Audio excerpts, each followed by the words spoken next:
आंखों में चमकीले सपने और दर्शन की अभिलाषा, हर दिन एक नई यात्रा, हर दिन पूरे होते अरमा।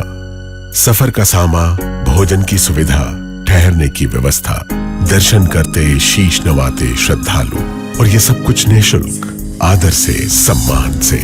मुख्यमंत्री तीर्थ योजना के अंतर्गत 40,000 वृद्ध श्रद्धालुओं ने निःशुल्क यात्रा की। आस्था का ये सफर प्रतिदिन जारी है। ईरान को अकेले नुकसान नहीं हो रहा, इजराइल के साथ साथ अमेरिका भी थर्रा उठा है। लेकिन इस पूरे घटनाक्रम में ईरान ने एक ऐसी जगह ड्रोन भेज दिया था जिसके बाद पेंटागन तक और कहा जाए वॉशिंगटन में हड़कंप मच गया। दरअसल जिस अमेरिका के बेस कैंप के ऊपर से यह ड्रोन उड़ा, वहां पर कोई और नहीं, मार्को रूबियो और अमेरिका के रक्षा मंत्री बैठे हुए थे। जैसे यह खबर पहुंची वैसे ही पसीना पसीना हो गया अमेरिका। यही नहीं, आपको दिखाऊंगा इजराइल को लेकर भी बहुत बड़ी खबरें निकलकर सामने आई हैं। नेतन्याहू के मौत की खबरें लगातार आ ही रही थी। अब दावा किया जा रहा है कि जल्द ही नेतन्याहू के मौत का आधिकारिक ऐलान होने जा रहा है। यही नहीं, उनकी पत्नी को लेकर भी एक अप्रिय घटना निकलकर सामने आ रही है कि नेतन्याहू की पत्नी भी एक हमले में उनका निधन हो गया है, इंतकाल हुआ है, ये खबर है। और तो और नेतन्याहू का एक लाडला मंत्री भी इस दुनिया में नहीं रहा, ये एक बहुत बड़ी खबर निकलकर सामने आई। इसी के साथ साथ आज आपको दिखाने जा रहा हूं कि कैसे लगातार एक एक करके देश अमेरिका का साथ छोड़ रहा है। हम आपके साथ नहीं है, लगातार ही खबर आ रही है निकलकर, लेकिन एक देश ने साथ दिया, हिम्मत जुटाकर एक देश अमेरिका के साथ खड़ा है कि हम आपके साथ ईरान पर हमला करने के लिए तैयार हैं।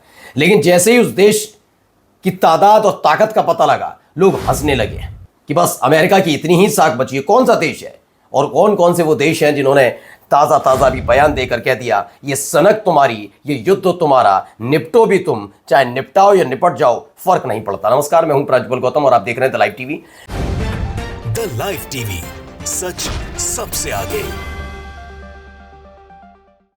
एक बड़ी खबर इस वक्त की, क्या अमेरिका में हड़कंप मचा? क्यों? जिस आर्मी बेस में थे रूबियो, मार्को रूबियो और रक्षा मंत्री हेगसेथ, वहां मंडराता दिखा ड्रोन।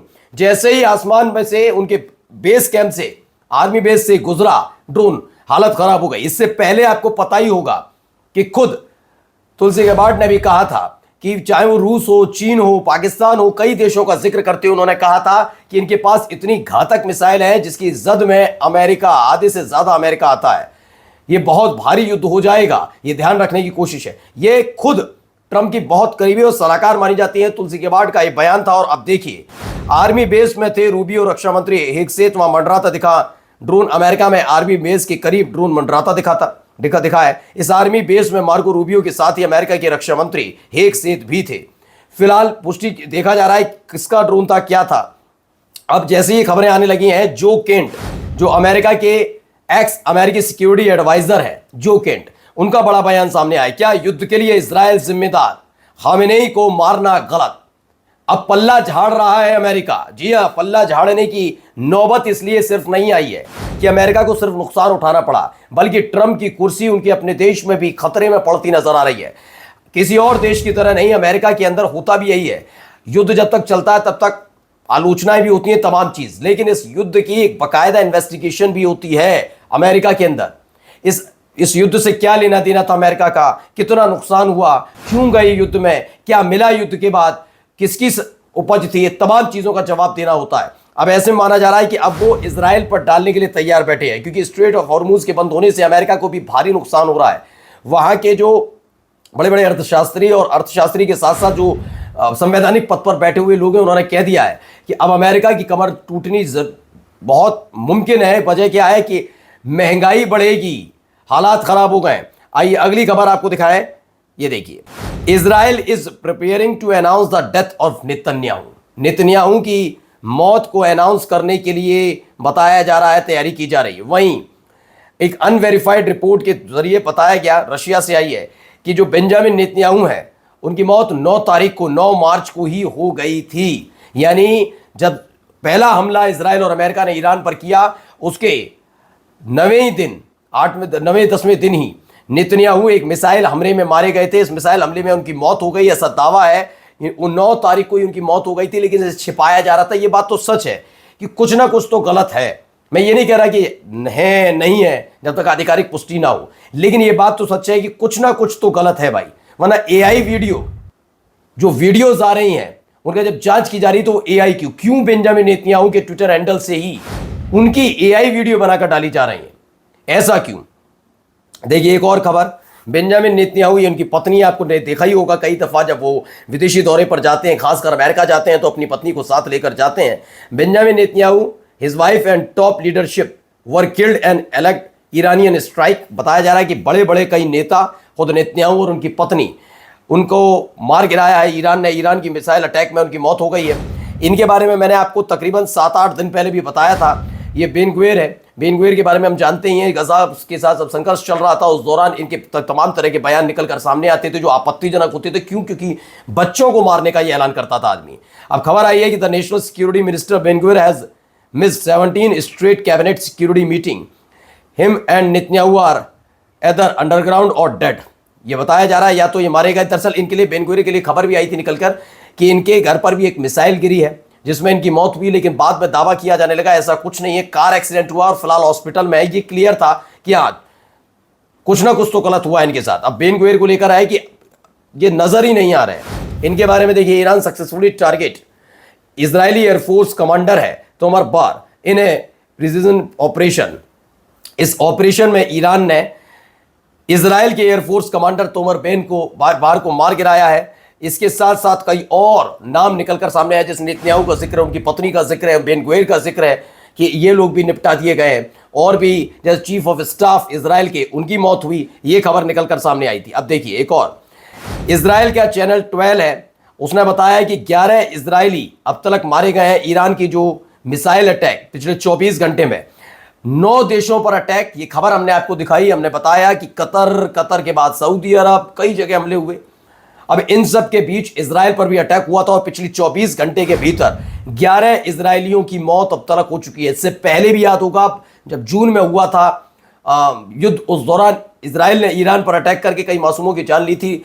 इस बार भी कुछ ऐसे ही किया, लेकिन उस समय ईरान ने रिहायशी इलाकों को इस तरीके से निशाना नहीं बनाया था। इस बार वो डायरेक्ट स्ट्राइक कर रहा है इजराइल के रिहायशी इलाकों में। अब आइए, रात से लेकर सुबह के इस वक्त तक ईरान से इजराइल पर यह 6ठा मिसाइल अटैक अलर्ट था, जबकि ट्रंप पिछले एक हफ्ते से दावा कर रहे हैं कि 90% हथियार निपट चुके हैं।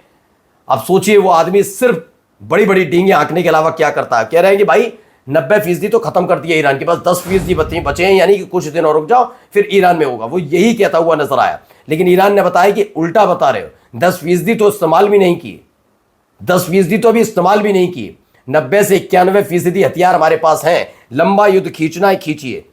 फिलहाल तेवर से भी पता लगता है ईरान के कि हथियारों की तो कमी नहीं है। अब सुनिए क्या कह रही है। So first of all, there must be clear picture what actually US needs, if they need anything, and as well I can only talk about in the name of Estonia. The question is that we're taking responsibilities up in North Europe, where the bordering country for Russia, and Russia is still waging a full-scale war in Ukraine, and also is a direct threat to Europe. तो Estonia is ready to help the US against Iran. Estonia नाम सुना है कभी आपने? कोई बहुत बड़ा युद्ध लड़ा हो, कोई मतलब दबदबा हो एस्टोनिया का? जानते हैं कितने सैनिक? ये कहा जा रहा है कि 6000। उन्होंने कहा अमेरिका से क्या, आप चलिए हमला करते रहिए अमेरिका पर, हम अपने सैनिक भेजेंगे। सवाल उठा कितने, तो उन्होंने कहा 6000 सैनिक। 6000 सैनिक भेजे जा रहे हैं एस्टोनिया की तरफ से। उन्होंने कहा पहले ताकत तो बढ़ाओ, बड़े देश करनी काट कर बैठे हैं। जैसे देखिए जरा सुनिए क्या कहा जा रहा है इनको। Palestina, Venezuela, Cuba, Irán, Líbano, Yemen, Groenlandia. Presidente, en este momento Estados Unidos e Israel son la mayor amenaza a la seguridad de la humanidad. Están agrediendo al mundo entero y lo hacen porque pueden, porque nadie les paró los pies a tiempo.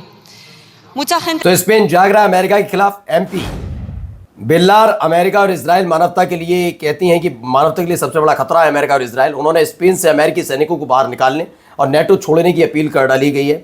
ये सब कुछ पश्चिमी देशों में हो रहा है और देखिए यहाँ पर भी अमेरिका के अंदर खुद पर आवाज उठ रही। क्या We are here today to honor the lives lost to Donald Trump's reckless, unnecessary war of choice in Iran.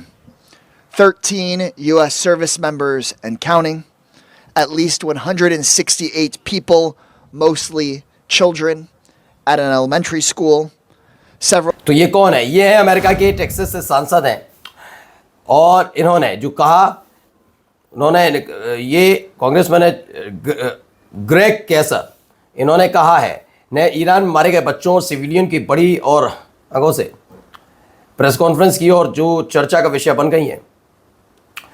Greg Kasar ने जिस पार्क में प्रेस कॉन्फ्रेंस की, पहले वहां स्कूली बच्चों के बैग रखे ताकि दुनिया देख सके कि जब प्रेसिडेंट डोनाल्ड ट्रंप ने ईरान के स्कूल पर हमला किया तो बच्चों के बैग्स इस तरह से बिखरे पड़े तो उनके माँ बाप के पास बच्चों की लाशें पहुंची। ये सारी बातें। और जाते जाते जरा एक खबर देखिए, एक वीडियो निकलकर सामने आई थी जिसमें दावा था कि भारतीय अंडे वाला क्रूड ऑयल टैंकर जग लाड़ के गुजरात में अडानी पोर्ट समुद्रा पर पहुंचा।